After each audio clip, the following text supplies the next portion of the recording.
ശരാശരി മലയാളികളുടെ ഒരു നാടൻ പ്രയോഗമാണ് വെള്ളവുമില്ല വെളിച്ചവുമില്ല. പക്ഷേ നമ്മുടെ കാസർഗോഡുകാരുടെ യാഥാർത്ഥ്യമാണ് ഇവിടെ വെള്ളവുമില്ല വെളിച്ചവുമില്ല.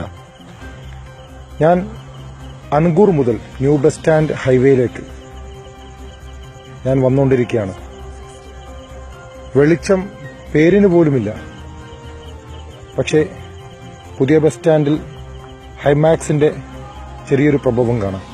അത് കഴിഞ്ഞാൽ അണങ്കൂർ വരെ കൂരാകൂരിരുട്ട്. ഇച്ഛാശക്തിയുള്ള ഭരണാധികാരികൾ ഉണ്ടായിരുന്നെങ്കിൽ നമ്മൾക്ക് ഈ ഗതി വരില്ലായിരുന്നു. ഈ ഇരുട്ടിന്റെ മറവിലാണ് പല കൊലപാതകങ്ങളും പല കൊള്ളകളും നടന്നു പോകുന്നത്. നമ്മളെ രക്ഷിക്കുവാൻ വല്ല അത്ഭുതവും സംഭവിക്കണം എന്ന രീതിയിൽ നമ്മൾ കാത്തിരിക്കാൻ തുടങ്ങിയിട്ട് മാസങ്ങളായി.